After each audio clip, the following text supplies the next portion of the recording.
Hello, everyone, and welcome to the very first episode of the Detrimental Kindness Podcast. It's finally here. I'm your host, Jason Johnson, and I'm so excited to dive in. For the very first episode, we're going to actually dive into one of the most destructive patterns that keep people in the cycle of burnout and resentment, and that is people pleasing. And it's not just about being nice, it's about what happens when kindness turns into self abandonment. When your identity, your boundaries, and your voice get buried under the weight of putting everyone else first. And it's sort of an invisible trap, okay? So let me be real with you. I know this life personally. I know what it's like to say yes when your gut is actually screaming no. I know what it's like to smile when you're actually falling apart. And I know what it's like to carry the weight of everyone else's needs while you quietly believe that your needs actually don't matter.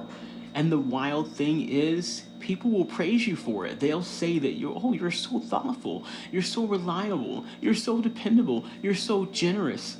But underneath that praise, something is happening to where you're slowly becoming invisible. You wake up one day realizing you've built a life around keeping the peace, avoiding conflict, and being easy to love. But you barely recognize yourself anymore. And that is what I call detrimental kindness, is when your acts of service, your support, your care, they come at the cost of your identity, your energy, and even your mental health. Okay? But we need to look first at why we even do this in the first place, because if not, we are going to keep using surface level solutions to try and address a root issue. Okay? So here's the thing that no one talks about. People pleasing is rarely about kindness, it's actually about safety. Most of us didn't just wake up one day and decide to betray ourselves. The pattern was actually learned. And for many of us, it started in childhood. Maybe love was conditional. Maybe you had to bring home all A's on your report card. You couldn't have any A minuses or B's or C's on your report card, or you were just a big embarrassment to the family. Maybe you grew up in chaos and you learned that staying quiet actually kept you safe. Or maybe you were taught that conflict equals danger, so you became an expert at avoiding it at all cost. Okay, so we fast forward to adulthood, and now we're using this strategy of blending in, pleasing everyone else, avoiding rocking the boat. That pattern has followed us. And I want you to know, here's the hard truth. You can't be fully alive and fully approved by everyone else at the same time. You have to choose. I'm going to repeat that because I want that to really sink in. I want you to digest that. You cannot be fully alive and fully approved by everyone else. We also have to look at the cost of staying silent, the cost of detrimental kindness.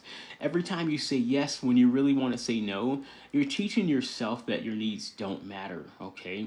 Every time you shrink your opinions to keep the peace, you train people that your boundaries are optional.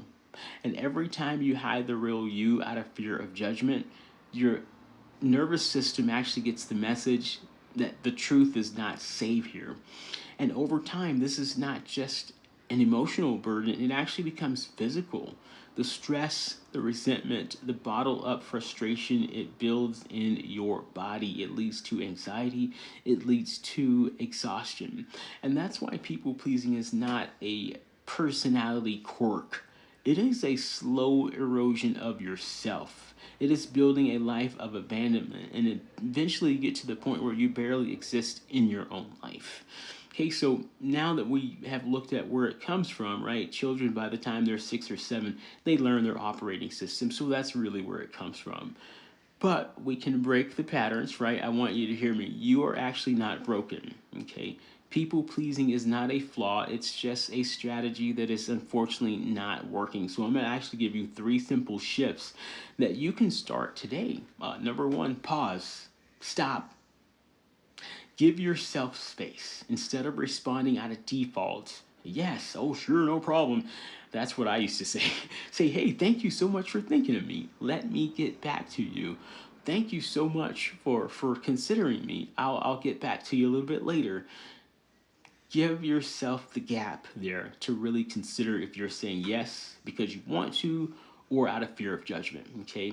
The second thing to do is to redefine guilt. Okay. You experiencing guilt does not mean that something's wrong. It's actually mean that you're actually in alignment with yourself and you're feeling guilt just because it's something new. So you just have to tell yourself, right?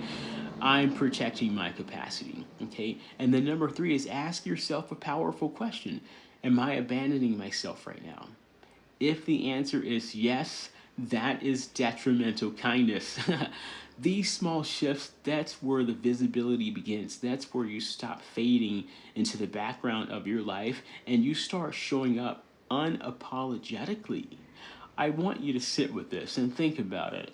Every time you reclaim a boundary, every time you speak your truth, every time you share the experience of the truth of your experience, you choose yourself without apology, you are actually rewiring your brain and you are actually rewriting your story. Okay? You're proving to yourself that your needs, your voice, your identity matter too. And so if this episode hit home, I dive way deeper into these patterns in my book, Detrimental Kindness, How Not to Lose Yourself While Helping Others. And I walk you through the framework that I use to break free from overgiving and finally start living a life that is based on kindness that includes you. So go ahead and grab your copy at the link in the description there in the notes. And this is your reminder that you do not have to disappear to be loved. You don't have to stay invisible at all. You don't have to do that. You get to show up the good, the bad, and the ugly. And I'm not telling you to just go out and start being ugly and being a jerk to everyone that's in your path. That is not what I'm saying. What I'm telling you is that if you're like me, you have shrink yourself so small that there are no boundaries. And one thing that we have to remember is that boundaries actually mean salvation. And I'm not talking about the gospel, right? The Bible's version of salvation. What I'm talking about is protection. The Bible actually talks about that. And no, I'm not a preacher, so I'm not going to talk about that. But it's the same thing. We have boundaries and we have walls to protect what's inside, okay? So what we're doing is we are protecting our capacity to give. It is so cliche that you cannot give from an empty cup. Yet so many of us are so exhausted. Believe me, I know what it's like to give and to give and to give and to give and to give until there's actually nothing left. And I'm telling you, that is detrimental kindness. Kindness includes the giver as well. It does not just include the person on the receiving end, because what you're doing is you're slowly eroding at your identity. You're slowly eroding at your voice until you feel like you don't have a voice. Others actually make decisions for you. I've actually coached clients who have gone out to dinner and had no clue whatsoever on what they actually wanted to eat. That's how deep detrimental kindness can get, right? And I'm not here to scare you. I'm here to gently but firmly lead you to see this is what is happening to a lot of us. We're kind, big-hearted people, but what's happening to us is we are actually leaving ourselves out of the equation. And that is not fair. That is not fair to yourself. That is not fair to the people around you. Because real love always includes authenticity. So if there's no authenticity, then it's just performance. You're really just performing love. And I don't care how madly in love you feel that you are. If you're not showing up authentically, it is performance. And one day you have to stop the show. All right, so grab your copy of the book. Do it today. Don't wait. Like, why would you wait? Do it today. Get your copy of the book. That way you can start to learn and see these patterns, and you can start to use the framework to break free. So thank you so much for being here, and I'll see you on the next episode.